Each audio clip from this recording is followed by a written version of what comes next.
Well, this is John Black, Super Chemist, and we're here to talk about who wrote the Bible. Okay, you can see that this is from a Christian thing, got questions. You can see they're Christian people. They're saying the Bible's written by a bunch of people, but it's all inspired by God. No contradictions. That's what's really funny, because there's millions of contradictions. But, and they say Moses was a prophet, and, none of these people were known or anything. They're just all miscellaneous people, you know what I mean? So let's look at, now this is Christians saying this. So the first 5 books, right, are called the Torah, right? Genesis, Exodus, Leviticus, Numbers, Deuteronomy. Moses, everyone agrees. I think, I don't know if it's a fact or not, but I've heard a lot of Christians say that it says in the Old Testament and the New Testament that Moses wrote the Torah. You know what I mean? So everyone pretty much agrees. I don't think anyone disagrees. Okay, so that's, what is that? 1, 2, 3, 4, 5 books Moses wrote. So now I'm looking through the rest of the things. Did Moses write any more books? Job, he wrote Job. That's 6 books he wrote, okay? And then since I'm looking at that, I'm like, well, look at this. Because I don't know any of these names or whatever, but I know David and Solomon. They're kings. King David and King Solomon. So now you got, 1, 2, 3, 4, 5, 6 books written by Moses, who was the leader through a bloodline. So you could say he's a king, even though he's not a king, I know. But he was a leader picked by his bloodline, and his kid became leader, and then his grandkid became leader, and so on, all the way down to David and Solomon. So even though he wasn't crowned a king, yes, he was a leader based on bloodline, okay? So you got 1, 2, 3, 4, 5, 6 books by him. Psalms, it says several authors, mostly David. So now you got 7 books. Then you got Solomon, Proverbs, Ecclesiastes. So that's 2 more books. That's 1, 2, 3, 4 plus that 5. You're talking 9 books already. I'm not even looking into these other names at that point, okay? Because 9 books were written by a king who have this same bloodline, okay, right? And then where does it go to? Now I'm looking at the New Testament. There's like 26 books or something in the New Testament. Who picked all those books? Who picked what went into the whole? All of the New Testament was picked by King James, a king. So now we're up to how many books that were either picked or written by kings? We're up to like 50 books. I don't even care who wrote the rest of the books. I get the gist. Kings wrote the book. Okay, kings wrote the Bible. Okay. I want to tell you a little story, and you tell me what you think of this story. Okay, at the end. I'm up for murder charges. Okay, and what they're saying about me is that, what I'm saying is, in my defense, right, is that someone rang the doorbell, my wife answered the door, and I was in the other room, and I heard her scream, right? So I ran out to see what's going on. Now all I can see is my wife there laying on the ground. She got an axe in her chest, right? I get down, I hold her hand, and she's like, I'm like, who did this? What happened? Who did this? What happened? And she says, oh, it was a black guy, and that she loves me, and then she dies. Okay, so I get my piece of paper and I write down what she said. Her last words were, it was a black guy who, killed me, and that she loves me. And so in court, I'm showing this piece of paper to prove my innocence. I can prove. My own wife, the victim herself, said that it was a black guy and that she loves me. So it wasn't me. And he holds it up.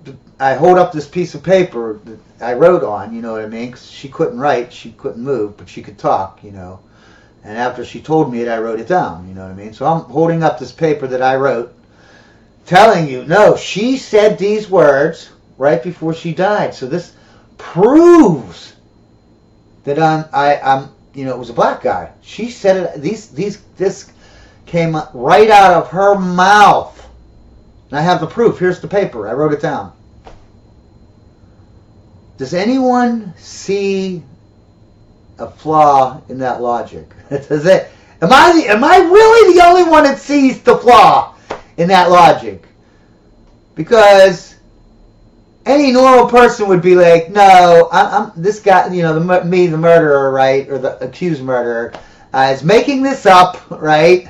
The only proof we have is this paper that he wrote, and it just so happens to be in his favor to get him off of murder charges. Okay? Everyone would be like, that's fishy. I ain't no proof. He might be innocent, I don't know, but that is not proof at all, any way, shape, or form. Everyone can see that, right? Right? You can see it, right? I don't know. But let's go on to a second story, and then we'll get into who wrote the Bible, okay? Bonnie and Clyde used to rob banks back in, I don't know, the 30s or something, the 20s, something like that. Okay? They would go in and tell the bank, they'd have their guns and be like, give me all your money in the bank. And they'd give them money and they'd run out. Okay, so here's the story, okay? I say to you, a bank robber is a person who goes into a bank and forces the bank to give them money that isn't theirs. Second statement I make. Clyde from Bonnie and Clyde used to go into banks and force them to give them money that wasn't theirs. Third statement. Clyde from Bonnie and Clyde is not a bank robber. Does anyone see some contradiction in there? Is there anything like that? Yeah, because I'm going to bring these up later on, these two stories. But you do see that I'm contradicting myself. I'm saying a bank robber is someone who goes in and robs a bank. And I say, Bonnie and Clyde used to go in and rob banks. And I'm saying Clyde is not, but they're not bank robbers. Yeah. You can see that doesn't make sense. You can see the contradiction, right? Okay. Now, I actually had a conversation with a friend of mine, and this is how the conversation went, right? I said, because we know that, the Bible is based on Moses, this covenant, right? God has a covenant saying that Abraham and his line, meaning Abraham, Moses, down to King David, and down to Jesus, they're all supposed to be put in charge. They're supposed to be the leader or the king or whatever you want to call them, and that bloodline should stay in the leadership position. That's what the covenant is. Okay, that you're making a promise to let Abraham's bloodline or Moses' bloodline, be the leaders. That's what the covenant is. Okay, so he knows this. He's a Christian, right? So I say, a king is someone who gets their leadership, position through a bloodline, right? Because a king and a dictator is the same thing. The only thing is, a king is a specific type of dictator where his bloodline continues. The dictator, his son becomes dictator, and then his grandson, and so on and so forth. That's the difference between. Kingship is a specific type of dictatorship, right? So basically, I say, so a monarchy or kingship is where the leader gets his job through his bloodline, and his kid and next kid and grandkid, and it just goes down, and you just keep that leader, that same bloodline. He says yes. I says Moses got his leadership position because of his bloodline, right? Because of this covenant. Yes, he says. Then I say, so therefore Moses is a king, right? If he's a leader and he got his leadership position through his bloodline, meaning this covenant, then he is by definition a king. Nope. He says, nope, it's not a king. Bonnie and Clyde, if you say a bank robber is someone who robs banks, and you say Bonnie and Clyde robbed banks, then you say Bonnie and Clyde, then that means they're bank robbers, right? But apparently, if you describe what a king is, right, and then you say Moses has these same descriptive characteristics, he isn't a king. And this guy doesn't realize that, and I asked him, I says, you don't see any contradictions in what you're saying? Nope, you don't see no contradictions. None. 120 IQ probably. Don't see no contradictions. Okay? But whether you want to call Moses a king or not, I don't care what you call him, okay? He was the leader. He got his job through a bloodline, okay? And his kid and his grandkid and so on became leaders for the same reason, because of their bloodline alone, okay? So you can call him a king or you're not, whatever. But my whole thing is kings wrote the Bible. And what does the Bible say in the Bible? It says that they have to be kings. You have to make a covenant.